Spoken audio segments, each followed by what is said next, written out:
为什么大多数中国人看起来都蔫蔫的，看着很没有生命力的样子？今天我们继续读《中国文化的深层结构》这本书。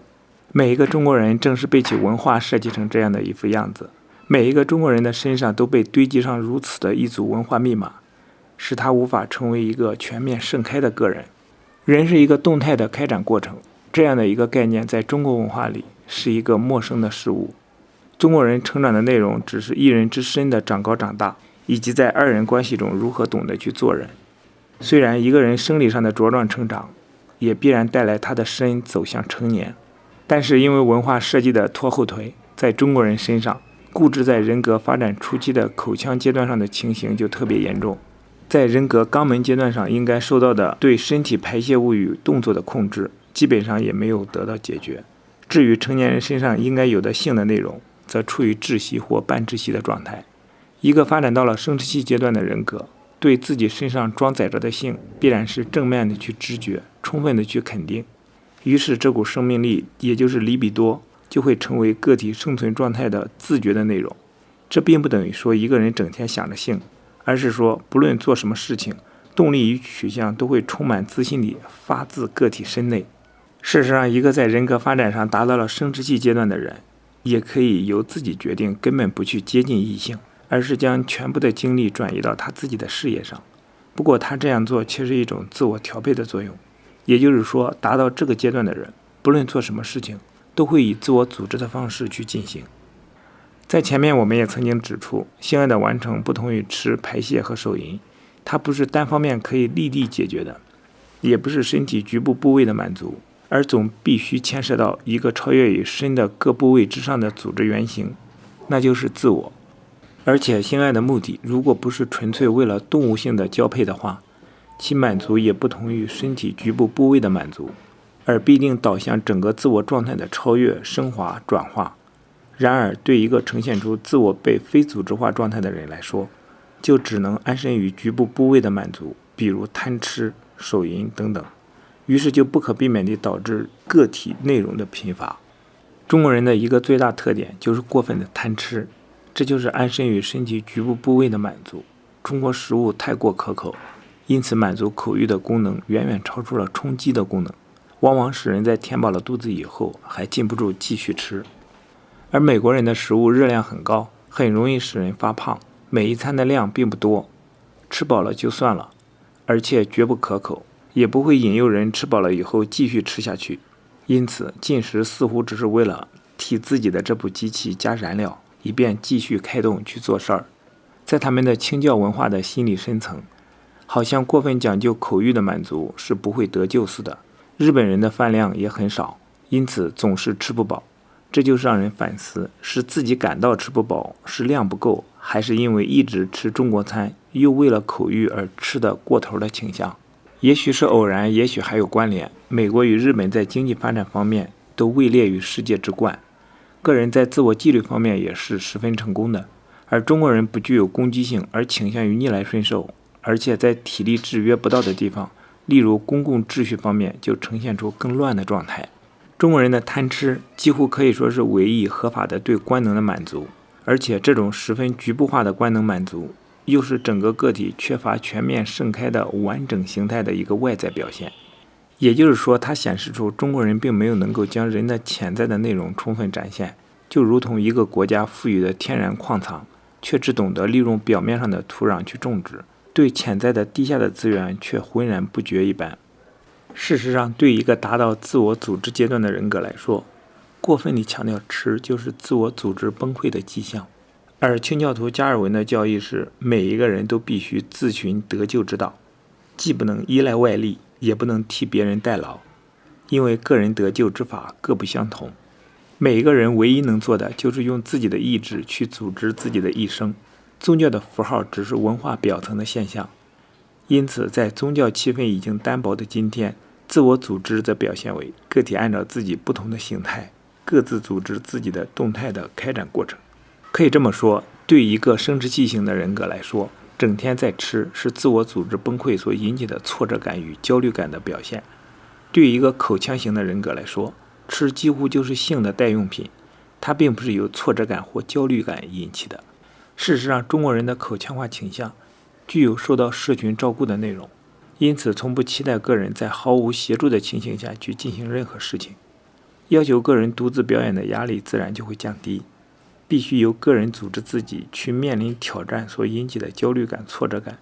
以不至于如此的强烈。事实上，中国人的自己人圈子就是具有人情味，而且是可以互相吃的熟人。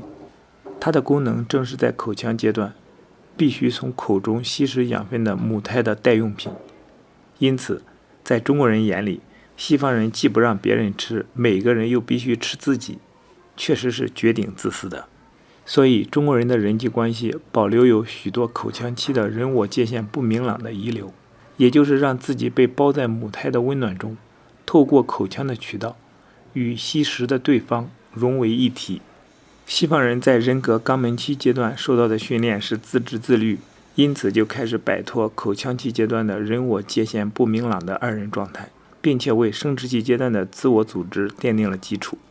然而，中国人在肛门期受到的训练却是一方面无需自我控制，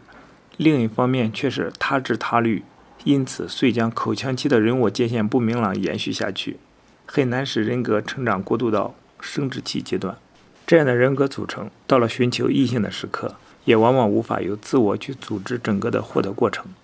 而必须由他人，也就是公示渠道化的二人去代劳，比如由父母安排、亲朋做媒、介绍等等。在传统时代，这是每一个人的命运。中国人有将不发展的人当作是老实人的倾向，其实老实的程度和自我被非组织化的深浅成正比，因为自我被非组织化越深，其人就越会永远地被二人渠道所定义的好人。一个自我被非组织化了的个体，其私人基地势必不发达，因此除了公式化渠道化的好或者乖之外，私人化的七情六欲往往就不懂得如何去表达，严重起来甚至会造成这样的精神上的残疾，连表达自己对别人发乎自然的好感，或者接受别人对自己的好感也有所不能，更不用说对异性表示喜悦之情。这种情形自然不利于性爱，因为任何性爱的表现都不可能是自我压缩、自我取消的，它总必须表现为自我的一种强烈要求，一种攻击性的行为，而且只有在双方都投入的情形下，才会令任何一方都感到快乐。因此，如果一个人自我被非组织化的程度过于深的话，就根本无法进行性行为。在这个意义上，如果将中国人父母教导的抹掉自我、处处以对方为重的做人方式，或者国家教导的毫不利己、专门利人、真正一字不漏地照搬到性行为中的话，就多半导致男性的主动性不够，女性则不管享受与否，都会采取探视式的姿势。中国人因为自我的被非组织化而造成的老实，却不一定是一种由个体自己决定的真挚的素质，而往往是一种建筑在无知无欲之上的好，也可以是一种无可奈何的状态。比起中国女性来说，西方女性对性的态度自然开通得多，但是也要看对方有无吸引力，以及有无办法去获得。中国男人不懂得如何去组织整个获得的过程，结果就表现为色情狂。例如，有人在公开的晚会场合中，突然将手搭在陌生女子的手上，涨红着油光的脸要求约会，或者从后面去摸陌生女子的乳房。有一次，一位中国男性学生在实验室中突然乱摸正在工作的美国女同学，在引发了后者的尖叫的时候，就逃到了厕所内，将自己反锁起来。从这些中国男性的灾难中，也可以看出将性爱肛门化的倾向，也就是把原本应该很正常、很健康，甚至可以是很美的性爱，搞得像粪便一般肮脏，并且还将它倒在别人身上。这种人格发展在肛门阶段上的固执，以道德主义的面貌出现则更为常见，那就是将性当作是肮脏的，并公开声讨。这种人往往自己脑海中分分秒秒都在想着性，而且还有将之化为肮脏之物的倾向，因此心灵中其实对肮脏之物具有无穷无尽的执着，还要把它倒在别人身上。的确，有时别的男女还没有真正的交往，他们就已经心灵超链接地想到了那个上面去了，好奇地去刺探对方的隐私，甚至提出指责。这种人也总是喜欢由外力去约束别人，因此反映出自己是必须受外力约束的人格，宁可在背后做手淫，也必须在社会面前摆出一副正经的样子。这样的人在世界各地都会有，但是在中国这个只知道用好和坏二分法去衡量一切的泛道德主义文化中，就是特别的多。将性当作是肮脏的，其实是把生殖器官仍旧当作排泄器官来看待。一个成年人在知识上自然不会犯这种错误，但是如果他的人格发展有过多的肛门期的固执的话，就会在心理上倾向于把排泄部位的肮脏附着在生殖器官上。将性当作肮脏的心理还表现为下列的形态，那就是在进行性行为时只做为了制造人口而不得不做的起码动作，对除此之外的一切举动都出现反感，也就是基本上认为只要涉及性的行为，整个身体都是肮脏的。作者在中国大陆碰到了这样一个个例，一位女性指导员在新婚之后就不断地来具有沐浴功能的校内宿舍洗澡，并且还对熟悉的一位女同学说，她感到整件事情很肮脏。所以中国人的穿衣也很保守，就是尽量将自己搞到没有吸引力。中国人男女之间的撮合也是可以由别人代劳的，无需由自己散发魅力，也就是无需由自己去组织。而且男女关系也只是人伦性的完成，与性爱并无必然的关联。从这一点就可以了解他们为什么这样与自己过不去。即使香港人也没有知觉到沉迷声色是什么，也就是说，男女的差别只是由生理上来决定的。在心灵状态上来说，男性并没有多少男性的内容，女性也没有多少女性的内容，两者都更接近于一种中性化的状态。这纯粹是文化因素在作祟，与经济落后或封建传统都没有关系。因为世界上性韵味最为丰富的并不是当今物质条件最发达的美国人，最具有男性内容的男性无疑是阿拉伯人以及其他地中海民族，如拉丁人、希腊人等等。最具有女性内容的则是东方人的日本女性。中国人的打扮与穿名牌主要是怕被人看不起，而不是将自身当作一件艺术品来处理，而且这还只是指已经踏入社会的人而言的。对还在念书的学生来说，恐怕是受到必须保留乖的状态的压力，远远大于不惜打扮的压力。自然，这种压力对女性来说会加倍沉重，于是真的就有不少人为了证明自己乖与听话，而尽量做到使身体达到令异性倒胃口的地步。不少人到了研究所甚至毕业以后做事的年龄，却仍然保留着超龄儿童的外观，甚至是超龄儿童的心理状态。在他们身上能够散发着青春美的人生阶段似乎从未来临，也永远不会来临。一位拉丁女士曾经对我说，不知什么原因，这些人总是千方百计地做到，男的尽量不使别人想起他是男性，女的也尽量不使别人想起他是女性。在中国人的文化心理中，一旦牵涉到性，整个身体就会变得是肮脏的，只要不涉及性，即使是排泄物都是不脏的。这就是中国人奇怪的地方。在国外，只要是在餐厅以及公众场合遇到声量巨大的令人侧目的一堆人，就可以辨认出是中国人。其他民族中也有大声喧哗的，例如意大利人在激动的时候就会很高声的说话，美国人在胡闹时也会喧哗。然而意大利人的喧哗是热情奔放的一种表现，美国人的喧哗则是酒后的豪放。至于香港人的喧哗，则是动作缺乏洗练的常态，而且往往与功夫表演式的你推来我打去，然后不能控制地撞在第三者身上的那种儿童化的倾向联系在一起。在由中国文化塑造的人身上，哪些活动是经有组织的，哪些活动是很少组织的或不加考虑的？我们首先对组织化一词的定义是经过理性思考，下过功夫安排，以便达到预期目的的合理化程序。从这个定义去衡量，中国人的美食可以说是世界上最有组织化的烹调过程。为了达到某一种其他文化想象不到的美味，可以经历一连串比化学实验还要复杂的过程，比如回锅翻炒、煎蒸、文火炖、焗等等等等。在食物方面，美国人是最非组织化的，只懂得放在浅锅上煎一下，或者放入烤箱中设定好计时器，或者放在沸水里煮一下。吃饭时连酱油也不会用，只加入一点点盐。怪不得他们不喜欢吃鱼，除了怕吐鱼刺，宁愿牺牲鲜味品尝之外，基本上不懂得用葱姜蒜去除腥味。从同一个定义去衡量，中国人对个体安身、饮食以及利吾身方面，组织化程序是世界上首屈一指的。在中国文化中，对人的程序设计并没有一个个体化的精神原理，用于统辖个人的理智、感情与身体，而这个原理又是以一个完整形态的统帅地位调动这些局部，令他们为自我这个内在的动态开展过程服务。中国人的良知系统将个体只设计成为一个身，而使人的精神状态表现为二人之间产生的心对任何一方的身之照顾。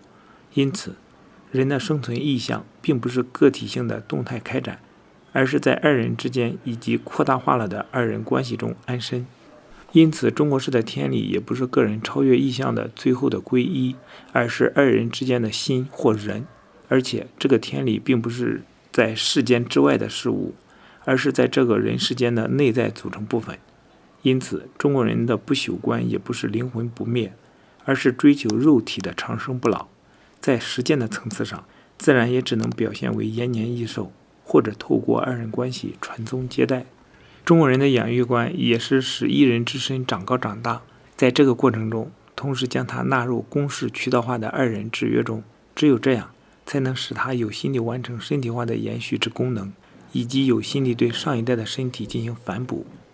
至于在这个过程中，个体是否成长，个体的自我意义是否有萌芽，个体是否具有性格与美感，个人是否有内容，则不在训练培养考虑的范围之内。事实上，这类事物对公式化的二人渠道往往是不利的，对安身的意向来说，不见得有多大的好处。中国人的这种身体化的宗教，最大的成就无疑是制造了地球上最庞大的国家的人数，但是在另一方面，却似乎与难兄难弟的印度文化一般，共同成为了人口最庞大的制造者。未经组织化的特征有哪些？一、对身体动作，包括说话时的音量以及脾气的控制，在笔者所到过的众多国家与地方，从未看见像中国人那样对人乱推乱撞，对陌生人动辄怒火上升，将其宣泄在别人身上的情形。对中国人来说，文明礼貌还必须有外力加以约束。二、公共秩序一项，也是中国人未加组织的范围。在中国大陆，上公共汽车都是采取接近暴动的方式，不等车上的人下来就一拥而上，将他们重新推回到车里去。于是双方就得比赛谁的冲刺力最为强大。地铁也是如此。三、另一个从未考虑到要加以组织的项目，就是身体的美感。一个不能控制身体的动作、自身的排泄物以及说话时音量的人，自然就说不上优雅感。如果再加上非性化的因素，尽量搞到自己没有一点性的吸引力，甚至没有了性别的内容的话，那么这样的人不得不说是一种审美意义上的失败。的确，中国人往往是一场美学上的灾难。显然，在中国人身上，清晰的个体感不是没有浮现的话，就是模糊的很，因此并不具备一个超越身体各部位互不相属、各自为政之需要生命力组织原理。这个原理就是强烈的自我意识。在自我这个中央政府控制力很微弱的情形下，口腔化与肛门化的需要多半会采取山头主义的割据形式，也就是口欲满足的无节制追求，以及绝不控制身体排泄物。自然，在这种情形下，阴茎部位的需要也很容易会出现用无节制的手淫去加以满足的情形。然而，性爱的满足却总必须有一个自我去面对另一个自我，并且将生殖部位、肛门与口腔的快感都化为一个总过程底下的从属组成因素。因此，自我之被非组织化，自然也显示了严重的非性化倾向。也就是说，中国人很少加以考虑或熟悉其组织过程的项目之一是性爱。的确，中国人从小就很少受到这方面的训练，事实上受到的往往是具有窒息作用的另一种训练。对中国人来说，性被社会功能化的程度往往压倒其私人化的内容。不从私人基地出发的两性关系自然不是浪漫的私人邂逅，而往往必须有别人安排，从很微弱的私人基地出发，即使具有浪漫的倾向，也很难全面盛开。因此，中国人的两性交往就很难出现大方的态度，往往只有在先决定明确的人伦导向后，才允许进入关系，而不是在进入关系之后发挥一己的主观能动性来左右关系的去向，自然也可以达到人伦的关系。后一种倾向只有在具有强大的自我基地的情形下才是有可能的。自我的被非组织化也往往会导致意志薄弱，因为自身内在的生命力显然很难集中于一个焦点，就很容易为外力所摆布。中国人一方面具有对熟人的超乎常理的善良，另一方面却会出现对陌生人世所罕见的黑口黑面。因为只要换到了另一个不能阻拦自己火气的场合中，就会出现肛门化的倾向，倾倒排泄物到别人身上。在中国大陆，把一生交给党安排的措施底下，自我的被非组织化确实达到了非常严重的地步。从家庭、学校到组织生活到工作单位，整个人总是无法凝聚起来，而是让它扩散在别人的安排与照顾之中。这样的母胎化倾向，就好比一切由无微不至的母亲去代劳，自己永远不用成长一般。国内的一位学生对我说，现在政府限定只生一个孩子，必定会导致将来在人的行为上的大革命，因为每一个未来的中国人都势必成为最大的个人主义者。作者倒抱持着相反的看法，因为中国人教导下一代的方向是造成他们的依赖性。如果更将注意力与关怀，尤其是母亲方面的关怀，完全集中到独生子女身上的话，就只有将未来的中国人自我之被非组织化的倾向更加加深。只有一个全面盛开的人，才能是一个内在动态开展的过程，才会把灵与肉都当作是自我调配的因素，做适合自己特质的安排，并且用自我组织的方式去控制自己的生活、事业、前途、思想、良知、人际关系等等。也只有这样的人，在其意识构造中才会感觉到人权的需要，不会因为别人替自己解决了温饱及安身就放弃了生命权。身体化需求的倾向，则是对形而下的食物的执着。这种具有中国特色的现实感，往往将整个生活的意向说成是为了挣口饭钱，也就是说，就是一种口腔化对食物的执着，或者就是将生存的目的说成是劳世界，就是具有轻微的恋粪狂的倾向，因为它给人一种喜爱搅拌秽物的意向。劳世界其实就是赚钱，也就是对钱这样的食物本身的执着。赚钱这个行为本身没有什么不妥，不过对一个把自己的一生当作是一个自我之内的开展与完成的过程的人来说，财富的获得只是自我完成的外在标记。例如美国的资本家卡耐基，一生致力于发财致富，到头来又将它全部捐献出去，作为文化事业的基金。这种做法很符合作为美国立国精神的加尔文教义，也就是认为现世的成功、金钱的报酬都只是证明个人得救的外在标记符号。相比较而言，将生活的意向纯粹集中在金钱之上，就会给人一种满身铜臭的感觉。因此，将赚钱当作是自我内在开展与完成过程的一个从属的功能，就好比将身体某部位的作用服从于自我这个完整形态的组织需要一般。至于将赚钱变成整个生存的意向，则如同只强调挣一口饭吃那样，乃是对身体某部位的固执变成了主导，因此都不是全面性的个人发展。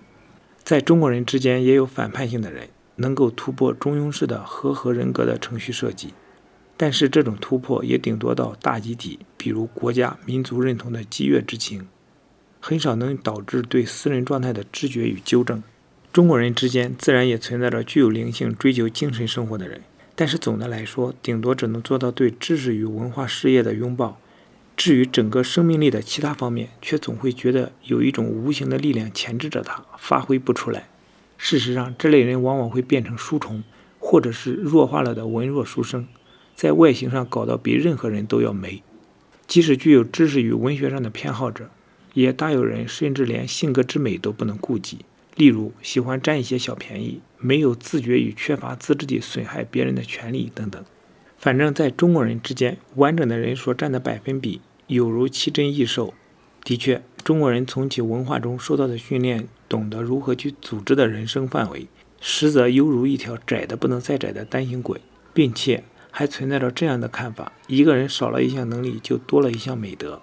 然而，人必须将自我变成自己的创造力的最佳作品，无论在身体、外形、心灵、才智、情欲、意志等等的任何一个方面。人可以是更高的东西，人是必须被超越的东西。